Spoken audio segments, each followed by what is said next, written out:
I'm Dave, founder of Halloween Year Round, and today I'm here to talk about the 2024 Etheria Film Night.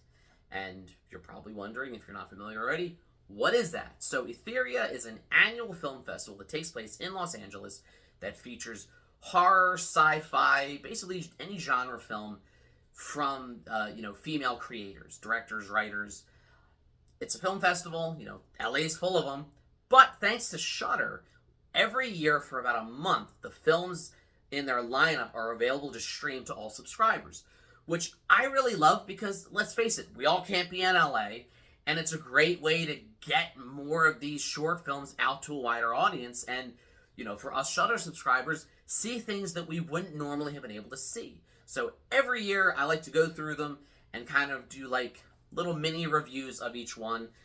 I'm gonna be kind of more vague in some of my summaries here, only because a lot of these films are 5 to 12 minutes long, so I can't really say much without giving the whole thing away. So my review of one might only be a few sentences, and that's okay. I definitely encourage you, if you're a Shudder subscriber, definitely check it out. It's called Etheria Film Night 2024. Really cool variety this year. There's always a few that creep me out, a few that get under my skin, and a few that really make me laugh, and this year was no different. So without further ado, I'm just going to kind of go down the lineup of films and give you my thoughts on each one. Tooth. This one really got to me as someone who has had very extensive dental work. I used to not take care of my teeth, but all of you watching should. So I've had tons of cavity fillings. I've had 5 or 6 root canals in my life. So the idea of just your teeth falling, that really got to me. And it's kind of a really sensitive sore spot for me. I love that it went in a weird direction. It's only 5 minutes long. There's no dialogue. This is one of those short films that it's just coming at you with a vibe. And the vibe is weird, creepy, WTF am I watching? But I really, really enjoyed it. And out of all of them, this one probably got to me the most. Not just because it's the subject of a common recurring nightmare, but because of my own, personal experience with, and I cannot stress this enough, very extensive dental work. The Thaw. One part historical drama, one part kind of zombie movie. I used to be a history teacher. That's what I majored in college, so I love blending history and horror. I think if you study history like I did, there's a lot of really horrific things in it. And I'm not just talking about how this short film kind of shows how, for our main character, Ruth, unless she's married, she's kind of useless to her family. She's just another mouth to feed in their eyes. And it's messed up that that's how they see her, but that's the very sad, brutal reality of what it was like in, pioneer days. And I love how it takes that idea and kind of morphs it into actual, supernatural horror. Out of all the movies from this year's lineup, this one is probably my favorite, strictly in terms of its cinematography. It is beautifully shot on film, which I only know because of the Panavision logo at the end, and it looks it. It shows. One in the Chamber. I had fun with this one. It's basically, if you've ever seen Kill Bill, the scene in the hotel where the other assassin comes and she has the pregnancy test. She's like, I just found out. Someone was basically what if we took that but expanded on it and actually turned it into a fight. It stars, I'm forgetting her name. She's married to Charlie Day. She plays the waitress on Always Sunny in Philadelphia. She's really funny in it. I love the way, as a parent, I couldn't help but laugh as they're trying to kill each other, but everything in the room is baby proof, so they can't. The fabric's breathable. You can't suffocate somebody with it. This thing's not sharp because it's meant to be safe for babies. All that being said, this one was just, it was there for fun. I enjoyed it for what it was, and pretty decent action. 10 of Swords. Somebody watched the ending of Shaun of the Dead and thought, let's expand on that. I love when you take a trope and you flip it on its head. I'm a big fan of subversion, and this really does that with zombies. I love how kind of like Warm Bodies did. We kind of humanize the zombies and see, like, it's almost more horrific if we go back and watch zombie movies and think, are they actually intelligent? Are they thinking on the inside? And this short film kind of expands on that and really drives home the very relatable point for anyone who's ever worked a dead-end job. It feels like being a zombie. And again, I think that this illustrates how you can use horror to kind of convey those ideas and themes. Rather than, you could have just done like a straight up, oh, well, we're going to do a pretentious drama about working conditions and about, late stage capitalism and all this. Like, you could do all that and it would play like a grad school thesis. But I love how using the genre, you can take those ideas, but extrapolate them, run with them to their extremes with horror to make that point. That you can take that idea and say, let's use zombies to show how far you can take this and still make the point, but make a cool little horror film, in the process. Ride, baby, ride. Out of all of them, this one is probably the most disturbing, just from like a visceral level and its subject matter, which I'm not going to get too into, but just it sort of takes the idea of creepy men being creepy and runs with it into a really disturbing place involving supernatural. When I first saw it, I thought, oh, it's going to be kind of like Christine. No, it's not. No, it's not. But at the same time, I think what it lacks in plot and story, again, these are just short films, it really does drive its point home, again, more like a vibe than actually like coming out and beating you over the head with what it's trying to say. It's able to convey that feel, that real life feeling that people have, again, with guys being creepy. And it uses horror to run with it. And it's able to convey that, to almost personify it through an evil haunted car. And again, out of all of them, again, some of them made me laugh, some of them made me cringe. This one messed with me. Make Me a Pizza. Out of all of them, this is the one that you definitely don't want someone who's unfamiliar with what you're watching to walk in and be like, what the hell are you watching? Because they will think you're watching porn. This one, there is always one that I'm like, we're going there, aren't we? And that was this one. What starts as like a fun little like satire on like porn tropes and all that goes full Society and shunting. You guys remember Society?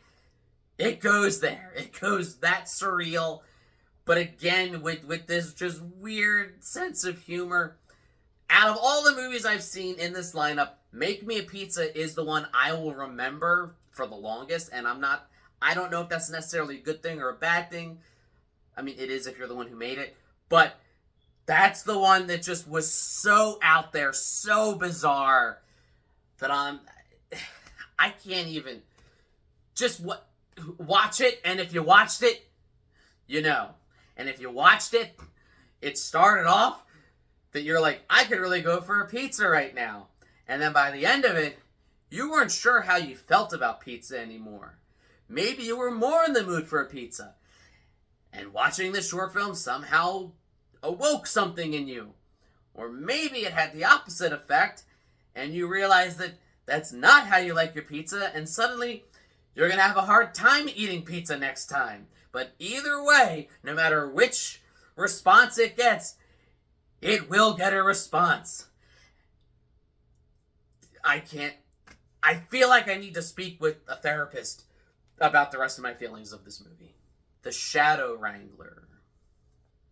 By far, The Shadow Wrangler was the most relatable to me. No, I'm not, an audiobook narrator like our character was here. But I have a YouTube channel. I know what it's like to really, really struggle to get some peace and quiet to film. Even now, not long before I started recording, there were these landscapers just outside at the neighbor's house making a whole ton of noise. You know, they're cutting the grass, they're trimming the bushes, they're doing everything, but it's loud. And I had to wait until they were done before I could start recording. So I get that frustration. I also have a house, you know, with two little kids. I have a 5-year-old and a 3-year-old that, as if they're home, I can't film because they just, even if I go to another room, they'll bang on the door. They'll, you know, you hear them running. The only time I'm able to film, I have a very limited window, is when it's just me here alone at the house, because then it's quiet. So, by far the most relatable film out of all these.